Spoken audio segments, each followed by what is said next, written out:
Hace clic en la pantalla. Buenos días.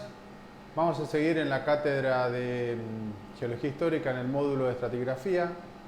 Y la idea de hoy es un poco hablar de algunos temas relacionados a tectónica y sedimentación. Tectónica y sedimentación van muchas veces de la mano y nos permiten a nosotros entender los tiempos de levantamiento, los tiempos de deformación a partir del registro que se encuentra en los sistemas depositacionales. O sea, dentro de las cuencas, el levantamiento de las zonas adyacentes lo podemos muchas veces medir en los depósitos que se acumulan en zonas subsidentes, que son adyacentes a esa zona que se está levantando. Al mismo tiempo, lo que yo quería era hacer un repaso de cuencas sedimentarias, porque bueno, creo que el otro día quedaron algunas dudas, o hicimos un poco de ruido, un poco de confusión. Así que bueno, vamos a empezar un poco con un repaso de cuencas sedimentarias, de clasificación de cuencas, y después vamos a ver algo acerca de cómo reconocemos la actividad o la sedimentación sin tectónica o la tectónica sin deposicional, como se dice al mismo tiempo. O sea, cuando tenemos actividad tectónica al mismo tiempo que está ocurriendo la acumulación dentro de una cuenca. Bueno, en el cuadrito que tenemos acá arriba, en realidad es una síntesis de los principales tipos de cuenca, como que vimos el otro día.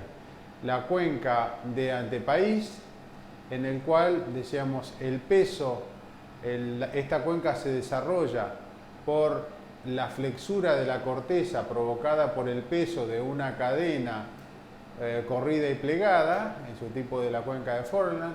Las cuencas de Riff, que son cuencas relacionadas por una subsidencia mecánica, producto de un evento distensivo, la corteza se adelgaza y se fractura y nos genera este tipo de cuenca de Riff. Las cuencas intracontinentales, que en realidad muchas de ellas se relacionan al influjo térmico y un adelgazamiento, primero un adelgazamiento de la corteza, un levantamiento y después un colapso. Bueno, decíamos que eran cuencas muy grandes, muy en su extensión, pero tienen por ahí poca columna. Y las cuencas de margen pasivo, que son las cuencas que se generan en los márgenes continentales cuando se abre una cuenca oceánica. Estas son las grandes categorías de cuenca, desde cuenca de margen compresivo, cuenca de margen distensivo y las cuencas de Riff. Si vamos a la clasificación, otra vez decíamos, tenemos las cuencas de pre-Riff o de las cuencas de intraplate, decíamos, que son las cuencas de alguna manera o asociados a las divergencias, digamos, si tenemos un océano que se está abriendo en medio de dos placas, podemos tener estas estructuras de graben continentales y estas cuencas intracratónicas, decíamos interior de sag, o sea, principalmente son una subsidencia térmica, las cuencas de sag. Como decíamos, las características de las cuencas intracratónicas son cuencas grandes, de gran extensión, baja subsidencia y poca columna. Las cuencas limitadas por fracturas con estructuras de graben, decíamos, son cuencas relativamente angostas, dominadas o limitadas por fallas, tienen una rápida subsidencia producida por una estricta subsidencia mecánica. Después, bueno, tenemos las cuencas de márgenes divergentes, que en realidad decimos estas cuencas de Riff, que en realidad es un Riff protooceánico, tienen una corteza transicional a corteza oceánica. Estas se generan ya cuando las cuencas empiezan a diverger y se empieza a formar los nuevos océanos. Una subsidencia rápida, son cuencas relativamente angostas, limitadas por fallas. Las cuencas de intraplaca, que en realidad se dan dentro de el contexto de los márgenes continentales divergentes, eso es moderada a baja subsidencia, o sea, muchas veces son movimientos de intraplaca de las zonas transcurrentes, las cuencas oceánicas que están desarrolladas sobre cuenca oceánica. La subsidencia es una subsidencia de tipo termal y bueno, se producen divergencias, son cuencas muy grandes, baja subsidencia, y decíamos el otro día que estas cuencas normalmente no quedan preservadas en el registro o no preservan sedimentos en el registro fósil, porque gran parte de los materiales que se acumulan en la cuenca oceánica son cepillados, por decirlo de alguna manera, cuando se produce la subducción en los márgenes continentales y forman parte de lo que es el prisma de acreción. Las cuencas de sag interiores o las cuencas intracontinentales, decíamos, tenemos un adelgazamiento por ahí de la corteza continental que produce un domamiento y posterior un colapso, y a medida que la corteza se empieza a espesar, se hunde y nos dan estas cuencas grandes que se desarrollan en medio de los continentes, como la cuenca chaco-paranense. Tenemos las cuencas de Graben, que son, decíamos, estas limitados por fallas normales, subsidencia mecánica, y los rifts aulacogénicos que se producían cuando tenemos un punto triple de la apertura de un océano, que hay dos ramas que continúan su evolución generando un nuevo océano y la separación de los continentes, y una tercera rama que queda abortada, que es lo que se conoce como el aulacógeno. Las cuencas de rift, decíamos, el tipo de relleno en general de las cuencas de rift va a ser grano decreciente. ¿Por qué? Porque con el rift nosotros vamos a tener primero un desarrollo de un importante relieve, y a medida de que este rift se detiene la subsidencia mecánica y la cuenca empieza a ser rellenada, el relieve va a ser cada vez más bajo. O sea, vamos a tener un relleno grano decreciente. Las cuencas de márgenes continentales o las cuencas de sag, decíamos, esto lo que sería lo que se llama el embancamiento continental, son cuencas que en parte se pueden apoyar en corteza continental, corteza transicional y parte sobre corteza oceánica. Son estas cuñas, como el margen continental argentino, que se extienden a lo largo del océano Atlántico y bueno, nos dan toda una serie de sistemas de plataforma talud que de a poco van avanzando y se van extendiendo sobre las cuencas oceánicas. Las cuencas oceánicas, decíamos, tienen como corteza oceánica y se puede generar adyacentes a lo que es la dorsales mesoceánicas. Y bueno, esto otro que es las cuencas de sag oceánicas, en realidad es parte, como que sería la cuenca del marginal de sag, que está desarrollada sobre corteza continental. Esta cuenca oceánica de sag es en realidad como asociado a un margen continental, pero sobre todo se desarrolla sobre corteza oceánica. Esta cuenca en realidad y la del margen, la cuenca marginal, digamos, de márgenes pasivos son equivalentes, son todos mismos elementos de un mismo sistema. Dentro de las zonas convergentes tenemos lo que son las trincheras submarinas, que son estas cuencas muy profundas de subsidencia a veces importante, son cuencas muy elongadas sobre corteza oceánica y bueno, se relaciona, como decíamos, a la convergencia y a la zona de hundimiento de la corteza continental. Las trincheras normalmente no preservan una columna estratigráfica organizada, porque ustedes saben es una zona de alta compresión, alto influjo térmico y mucha movilidad tectónica. Después tenemos las cuencas de antearco, intraarco, interarco, intraarco y barcarco. Todas estas cuencas de alguna manera están dentro del arco, entre dos arcos, por ejemplo esta la intraarco y barcarco por detrás del arco. Son cuencas que se desarrollan asociadas al arco volcánico y podemos tener este típico de cuencas ocurre cuando tenemos subducción o colisión entre dos cuencas oceánicas. A lo largo del arco, el arco tiene un cierto peso, va a generar subsidencia y vamos a tener desarrollo de cuencas antes del arco, dentro del arco, entre los distintos arcos y por detrás de los arcos. Las cuencas de foreland de retroarco, esto que el otro día causó un poco de confusión, porque bueno, cuando tenemos un sistema de zona de subducción, arco volcánico, y detrás del arco aparece toda una zona de un hundimiento sobre la corteza continental. Fíjense que estas cuencas acá se desarrollan sobre cortezas transicionales oceánicas. Esta cuenca de retroarco es cuando tenemos un arco al borde de un margen continental y el arco es tan grande que flexura la corteza continental, por lo tanto la corteza va a ser continental, se va a comportar como una cuenca de foreland, como una cuenca de antepaís, pero es una cuenca de retroarco. ¿Por qué se llama retroarco de foreland? Porque la subsidencia principal está dada por el peso de un arco que es muy grande.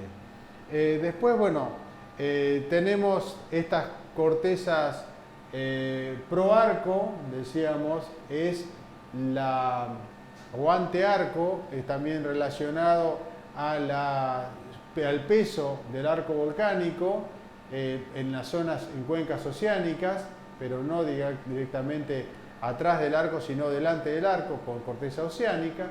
Y esta cuenca de piggyback, o como nosotros la llamamos el otro día, que se llama wedge top también, son cuencas que se desarrollan sobre corteza continental, forman parte de las fajas corridas y plegadas de la cuenca de foreland, y estas cuencas, cuando se propagan los sistemas de thrust por esas fallas de suela y se mueven, digamos, un frente corrido importante, el peso de ese frente corrido puede generar una cuenca que queda colgada por encima, que es lo que se denomina cuenca de piggyback o cuenca de wedge top. Acá, bueno, tenemos una síntesis de los principales conceptos. En este caso, bueno, acá veo que otra vez tenemos un problema con esta cuenca retroarco, que acá hay un problema de traducción. Esta es una cuenca, perdón, tapen acá, es una cuenca de foreland, es una cuenca de antepaís. Es una cuenca de antepaís porque está desarrollada detrás de un cinturón corrido y plegado. Esto si acá tuviéramos un arco importante y tuviéramos esta cuenca desarrollada atrás, sería una cuenca de antepaís de retroarco. Pero esta cuenca, como está vinculada a un frente corrido y plegado, es una cuenca de antepaís. De acá, bueno, relacionados al arco tenemos lo que es el antearco, el intraarco y el retroarco estaría acá, en esta zona. Más acercándonos a la zona de subducción, tenemos, como decíamos, lo que es el prisma de acreción y la fosa. Aquí atrás. En las cuencas interoceánicas, esto sería el margen continental, en las cuencas interoceánicas donde tenemos arco, inclusive subducción de una cuenca oceánica por debajo de cuenca oceánica, tenemos sí, estas cuencas de las trincheras, antearco, intraarco, interarco, si tenemos dos distintos arcos volcánicos, e inclusive retroarco si tenemos por detrás del arco, la cuenca ubicadas por detrás del arco. Esto es lo que es verdadero retroarco, interarco, intraarco y antearco como cuencas, relacionado al borde continental. Esta cuenca, por ejemplo, que está acá, no está marcada, pero sería una cuenca de margen pasivo de un prisma continental. Las cuencas de foreland, decíamos, uno de los puntos fundamentales es que la subsidencia, correme un poquito para el costado, la subsidencia en las cuencas de antepaís o las cuencas de foreland está producida por la carga topográfica. Esta carga que tenemos acá, este peso que hace flexurar la corteza, puede ser una faja corrida y plegada, puede ser un arco volcánico. Eso va a depender si va a ser una cuenca de foreland común o una cuenca de antepaís en sentido estricto, o va a ser una cuenca de antepaís de retroarco, si lo que produce la carga es el peso del arco volcánico. Dentro de la cuenca de Foreland, decíamos, tenemos tres elementos. La fosa, que está directamente ubicada cerca de lo que es el frente corrido y plegado, es donde normalmente la parte más profunda de la cuenca de Foreland, donde vamos a tener los depósitos de las turbiditas, por ejemplo. El rebote isoestático o forebulge, digamos, es una zona de levantamiento como un anticlinal que se produce por el rebote isostático de la flexura de la corteza, forebulge, y detrás del forebulge tenemos lo que se llama el backbulge, una zona también subsidente que está entre lo que es el inicio de la subsidencia del foreland y el forebulge. Más o menos serían las zonas. Acá tenemos otro más o menos ubicación del sistema de Foreland. Por un lado tenemos lo que es la carga topográfica, que decíamos en este caso es una cadena orogénica, un frente corrido y plegado, como si fuera la cordillera de los Andes, que está avanzando. Por un lado tenemos las cuencas de piggyback o wedge top, que son estas cuencas que se desarrollan asociados al frente corrido y plegado. Tenemos las cuencas de Foreland con su foredeep, la parte más profunda, el forebulge, decíamos, o rebote isostático, y detrás el backbulge. Todas estas cuencas forman parte de lo que es el sistema de Foreland o el sistema de cuenca de antepaís.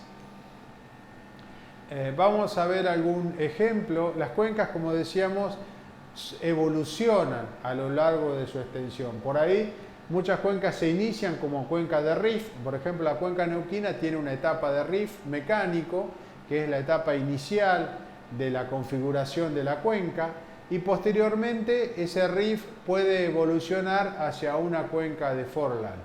Acá, por ejemplo, tenemos, este es el ejemplo de Venezuela, donde tenemos una cuenca de rift, este es el rift mecánico, estas fallas normales que tenemos acá, y posteriormente se produce la colisión continental entre lo que es la placa Caribe y la placa sudamericana. La placa Caribe hace una colisión oblicua con Sudamérica y delimita una fosa que acá donde se depositan las turbiditas de la formación Guárico, en este caso, y hay un levantamiento acá con depósitos de caliza que se correspondería al forebulge o el rebote isostático. Si esto evoluciona, vemos que la cuenca de antepaís evoluciona hacia una cuenca continental con mucho aporte de sedimento. Esto es importante decirlo. El relleno de las cuencas de antepaís, al contrario de las cuencas de rift, decíamos las cuencas de rift, el relleno en general es grano y estrato decreciente. En las cuencas de antepaís el relleno es grano y estrato creciente. ¿Eso por qué es? Porque la cadena orogénica cada vez se va levantando más y cada vez los sedimentos que aporta son sedimentos más gruesos. Así que bueno, se inician con sedimentos finos, marinos, y cuando evolucionan a cuencas de antepaís pasan a depósitos cada vez más gruesos. Esto es, por ejemplo, la evolución de la cuenca en el norte de Venezuela y la cuenca que en realidad sería equivalente a la cuenca de Blanquilla. Y bueno, pasamos primero durante el Cretácico de una cuenca de margen pasivo. En este punto comienza una colisión continental. Primero teníamos un rift, un margen pasivo, y este margen pasivo evoluciona hacia una cuenca de antepaís con un foredeep y un forebulge, y finalmente la evolución de la cuenca hasta que en los tramos finales, ya en el Plioceno, la cuenca, los movimientos o la colisión oblicua produce cuencas de tipo pull apart. Entonces fíjense cómo a lo largo del tiempo, desde el Cretácico hasta la actualidad, esta cuenca evoluciona de una cuenca de margen pasivo, primero una cuenca de rift, después una cuenca de margen pasivo, margen continental, una cuenca de antepaís y finalmente una cuenca de tipo pull apart. Todo esto pasa a lo largo de unos 100 millones de años, o 100 y pico millones de años, ¿no? Bueno, finalmente el otro día hablábamos también de las cuencas de pull-apart, que son cuencas transformantes o transcurrentes. Estas cuencas pueden estar desarrolladas sobre corteza continental o corteza oceánica, están relacionados a procesos de transtensión y transpresión, son relativamente pequeñas, elongadas, tienen una rápida subsidencia y bueno, estas cuencas, como decíamos, si tenemos un sistema colisional podemos tener zonas que se están hundiendo y zonas que se están levantando. En muchos casos, estas zonas que se hunden por esta transtensión son alimentadas por las mismas cuencas o las mismas zonas donde este movimiento de rumbo produce el levantamiento de estas estructuras anticlinales, estos pliegues. Este levantamiento produce erosión y los materiales se aportan y los vamos a encontrar acumulados dentro de estos sistemas distensivos asociados a transtensión. O sea, tenemos transpresión con levantamiento y transtensión con generación de espacio, subsidencia mecánica y estos rift asociados a estructuras de pull-apart. Un esquema más, digamos, que muestra parte más de lo mismo. Imagínense que tenemos dos sistemas que se mueven. O sea, si tenemos por un lado este bloque que se va desplazando en esta dirección y el bloque inferior que se desplaza en esta dirección. El sentido, acá como vemos, esto, si hacemos un círculo acá, este círculo giraría en sentido de las agujas del reloj. Entonces decimos que es una cupla dextral. Si fuera al revés, sería una cupla siniestral, si gira en sentido contrario a la aguja del reloj. Es el sentido de esta flecha, si gira en sentido horario. Esta cupla dextral o cupla dextrógira va a hacer que esta zona, donde tenemos un bloque que viene en este sentido y un bloque que va en el sentido contrario, vamos a tener una compresión. Por lo tanto, vamos a tener un push-up, un levantamiento compresivo o estructuras de transpresión. En esta zona tenemos este bloque que se mueve en este sentido y este otro bloque que se mueve en sentido contrario. Por lo tanto, en esta zona vamos a tener distensión o una cuenca de transpresión y transtensión. Esto sería transtensión y por lo tanto se va a generar una fosa que va a poder contener sedimentos. Esto más o menos es la clave de cómo funcionan estas cuencas de pull-apart. Y bueno, hay zonas de transferencia también. Si nosotros tenemos, por ejemplo, una zona de levantamiento y al mismo tiempo tenemos movimiento de rumbo, podemos llegar a tener zonas que articulan. O sea, si acá, por ejemplo, tenemos, como decíamos, este tipo de levantamiento o podemos llegar a tener este tipo de desplazamiento, podemos tener estructuras inclusive que sean de tipo anticlinal, que levanten asociados a esta zona de transferencia de esfuerzo. Pueden ser zonas de transferencia ligadas a corrimientos regionales o de fallas de rumbo. Bueno, respecto a las cuencas sedimentarias, otro tema que yo quería ver con ustedes hoy era de las discordancias progresivas y cuencas que se van generando al mismo tiempo de la sedimentación. Este esquema que tenemos acá atrás es el esquema de arriba, que fue el primero de hablar de las discordancias progresivas. ¿Qué es una discordancia progresiva? En general, esto se produce cuando tenemos estratos. Fíjense acá, estos estratos, el orden de sedimentación es este, ¿sí? Estamos teniendo estratos que son paralelos unos a otros, hasta que en determinado momento empieza a haber una divergencia de las capas. Esta divergencia en realidad lo que está marcando es que estamos teniendo una subsidencia diferencial. Hay algún lugar, acá la subsidencia comienza a aumentar, mientras que al mismo tiempo la subsidencia va decreciendo en este punto. Acá vemos cómo esta divergencia hace, bueno, acá tenemos un registro mayor y acá directamente podemos pasar a un menor registro o inclusive levantamiento y erosión. Y fíjense cómo acá las cuñas van disminuyendo y finalmente, ¿qué es lo que sucede? A lo largo de este frente tenemos un registro completo del levantamiento. Mientras que al mismo momento todo este registro pasa a una superficie de erosión equivalente. O sea, esta es la base de la discordancia progresiva. En este punto tenemos apoyando estas capas de los últimos niveles, digamos, sobre en discordancia angular sobre 1. Mientras que si nos movemos por esta zona, tenemos una concordancia. Eso es posible porque, bueno, a medida de que se empieza a levantar, tenemos primero los estratos que están en esta situación, se empiezan a levantar y al mismo tiempo que se están levantando, en esta zona estamos teniendo sedimentación. La sedimentación pasa, como decíamos, una vez que este levantamiento ya se va deteniendo, nosotros tenemos a medida las cuñas que otra vez van disminuyendo en el ángulo y se vuelven más o menos horizontales o subhorizontales.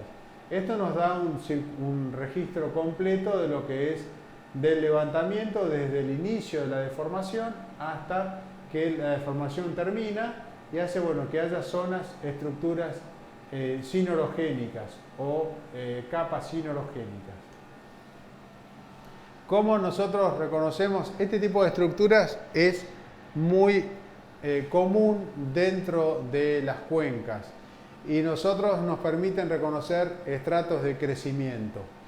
Si nosotros tenemos, por ejemplo, estratos que son paralelos unos a otros, nos indica que son estratos que se acumularon previamente a la deformación.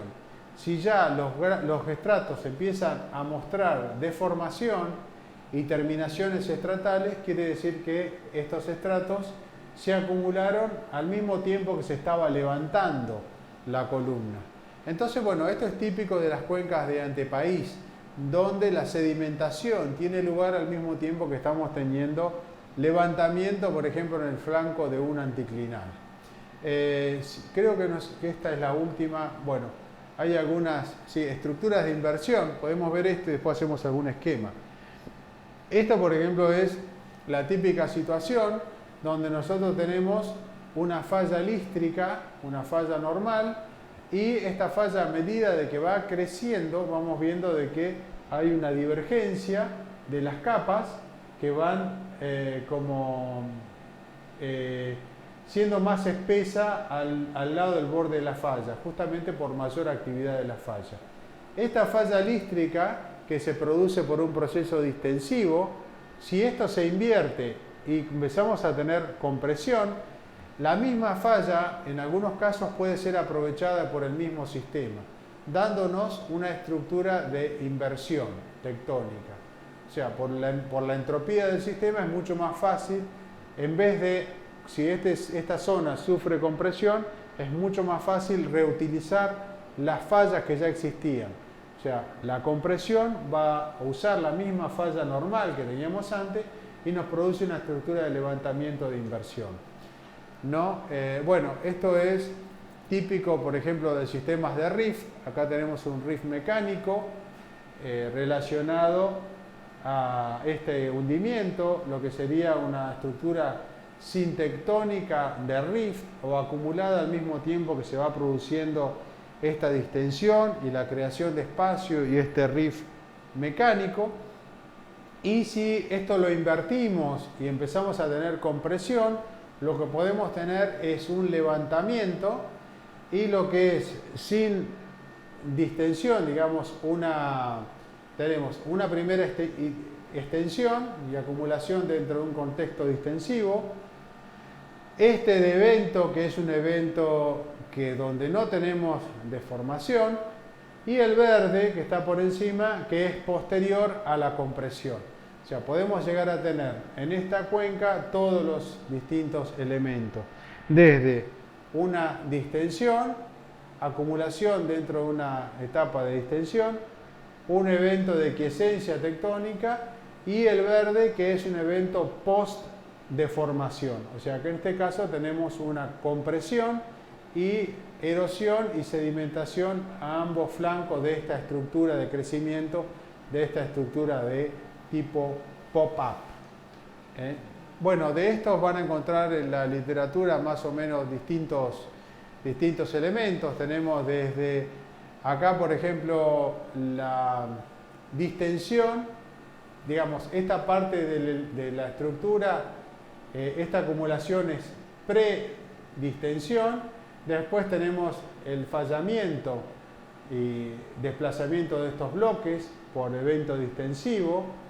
Vamos a ver de que, bueno, esto se desarrolla posteriormente, por lo tanto no hay cambios de espesores. Tenemos este naranja que vemos acá, o rosa que tenemos acá, que está acumulado al mismo tiempo que se produce la distensión. Después tenemos este otro que, como vemos, tiene un espesor más o menos homogéneo y que es posterior a la distensión. Y finalmente, este último elemento que es claramente acumulado al mismo tiempo de la distensión. Si a todo este sistema se lo somete a compresión, podemos tener la reactivación de todo este sistema de fallas. Estas fallas que son reactivación de las fallas normales, este otro sistema de fallas que aparece posteriormente y afecta esta sección pretectónica, como tenemos acá, y el levantamiento de esta zona, que era una zona baja, acumulada por una cuenca sinclinal, y que, bueno, se levanta por todo este efecto de estas fallas de pop-up. Acá también, por ejemplo, tenemos el ejemplo de un graben desarrollado, un graben distensivo, y que después, por efecto de la inversión tectónica, este graben se vuelve una estructura positiva y las mismas fallas de distensión que formaron el graben son utilizadas como estructuras compresivas para el levantamiento final de la estructura. Como ven, la tectónica y la sedimentación ocurren al mismo tiempo y son normalmente coexisten.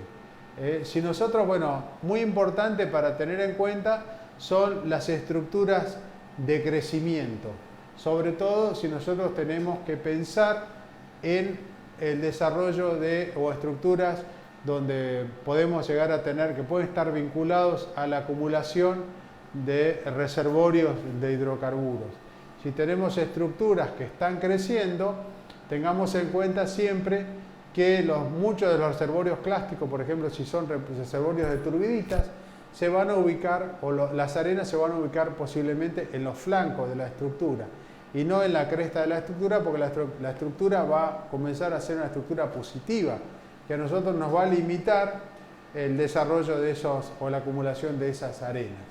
Creo que esta era la última. Vamos a ir a la mesa de dibujo para sintetizar un poquito lo que estábamos hablando.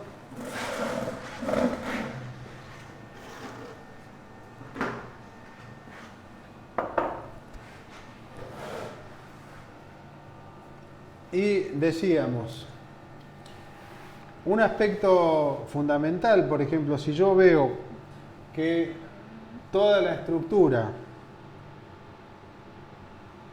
tiene una disposición, por ejemplo, en un pliegue medianamente isoclinal, y acá tenemos, supónganse, una discordancia en un sistema y tenemos distintas capas, ¿no? Desde 1, 2, 3, 4, 5, supónganse 6 es la discordancia y 7. ¿Esto qué nos está indicando a nosotros? Básicamente que de 1 a 5 se acumuló previamente a la deformación. Porque todo este plegamiento que estamos viendo acá, de alguna manera ocurre con anterioridad a la deformación. O sea, toda la secuencia 1 a 5, decíamos, es pretectónica. Vamos a ver si encuentro otro color acá para ponerlo.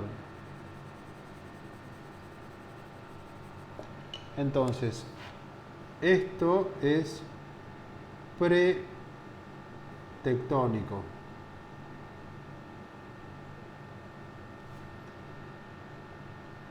Acá tenemos lo que es el evento de deformación.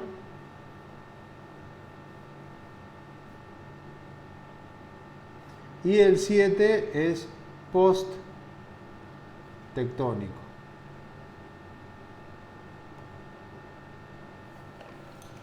De otra manera, podríamos llegar a tener un anticlinal, por ejemplo. Le voy a dibujar algo así. Donde este anticlinal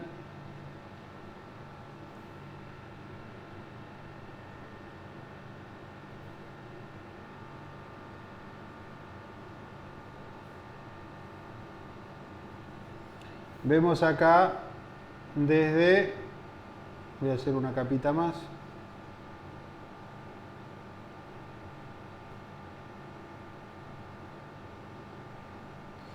tenemos un intervalo, vamos a ponerle numeritos ahora como el de arriba, 1, 2, 3, 4, 5, 6, vamos a poner uno más, acá arriba, 7.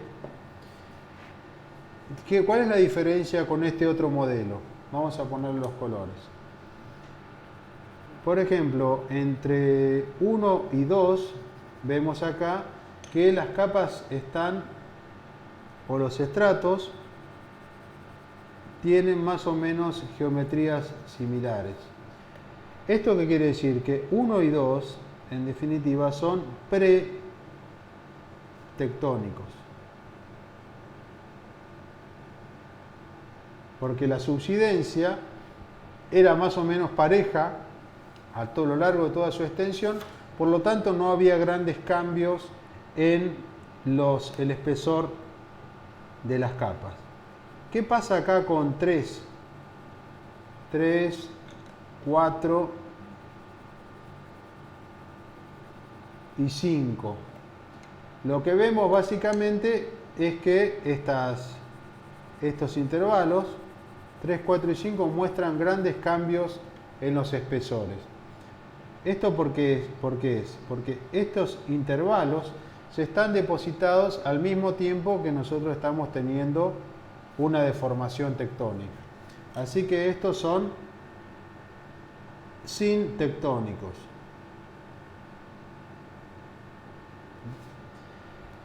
¿Qué pasa acá arriba con 6 y 7? 6 y 7 no muestran cambios otra vez en los espesores. ¿Esto qué es? ¿Qué significa, geológicamente hablando? Que la subsidencia otra vez se volvió pareja y no tiene cambios por efecto del tectonismo. O sea que estos intervalos que tenemos acá son post-tectónicos.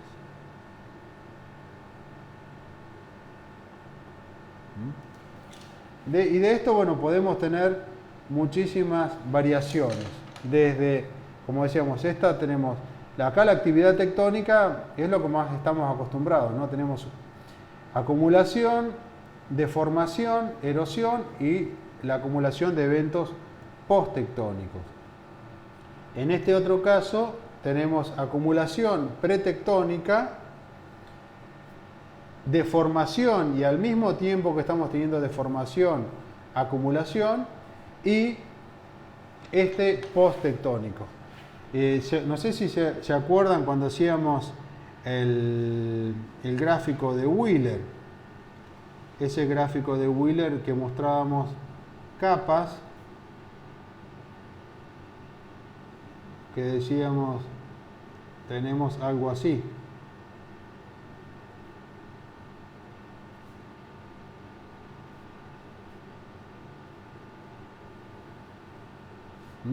Donde tenemos 1, 2, 3, 4 y 5.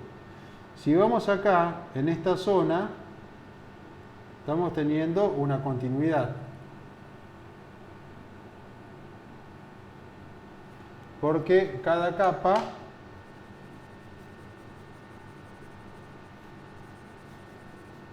uno, por ejemplo, le sigue 2.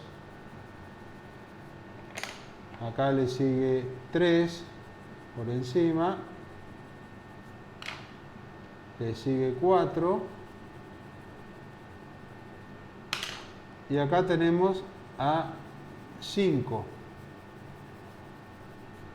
En esta zona hay una continuidad en la sedimentación. Pero ¿qué pasa en esta zona? En esta zona tenemos una discordancia angular. Porque 5 acá está apoyando arriba de 1, que está vertical. ¿Cómo es posible esto? Bueno, porque en realidad la acumulación de estas capas, en realidad, por ahí, bueno, teníamos que analizar en qué momento esto se empieza a levantar y en qué momento, si esto se adelgaza o no. Pero la acumulación de parte de estos estratos posiblemente tuvo lugar en un marco sintectónico, mientras esta zona acá se estaba levantando. La clave a veces, o de la inversión, es lo mismo la inversión tectónica, decíamos, si tenemos un sistema de fallas normales, con bloques, y en base a estas fallas normales, por ejemplo, que afectan rocas del basamento, nosotros lo que tenemos acá es depósitos que se van acumulando a lo largo de este sistema de fallas. Esta falla normal, decíamos, si puede ocurrir que estos depósitos que tenemos acá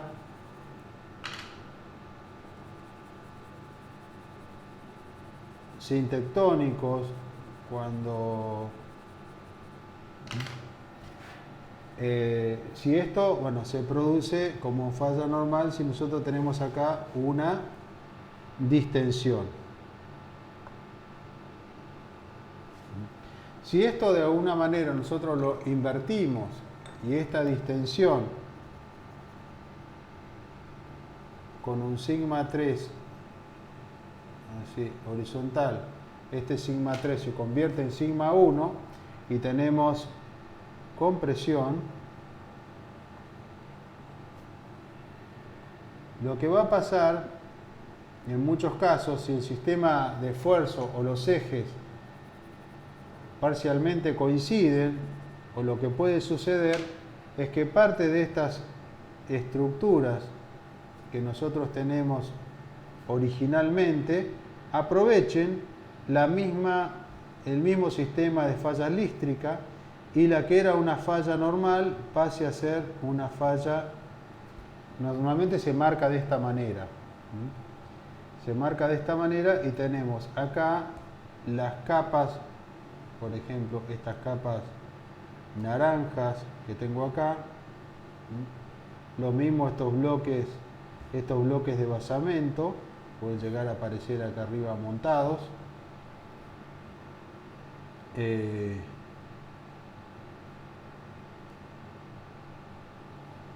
Invertidos, y las capas naranjas que tengo acá llegar a estar invertidas a consecuencia de una inversión estructural, una inversión que aprovecha las mismas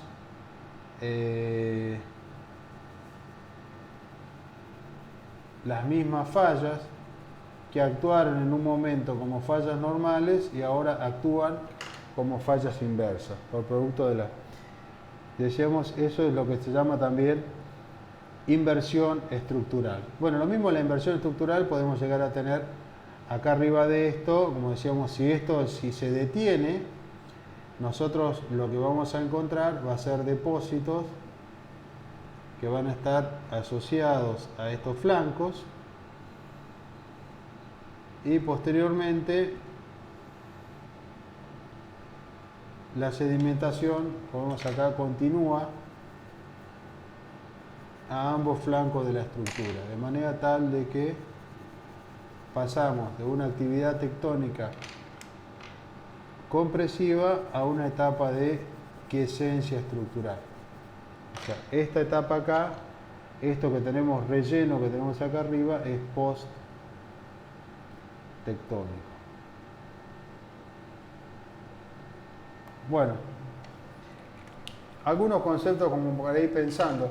Lo mejor de esto es cuando vayamos a la cuenca neuquina, por ahí vamos a tener la posibilidad de ver este tipo de eventos o este tipo de deformación y sus relaciones con la sedimentación de una manera más completa y con casos reales. Pero bueno, mientras tanto tengan en cuenta esto, que la sedimentación y la tectónica actúan de manera conjunta en muchos casos.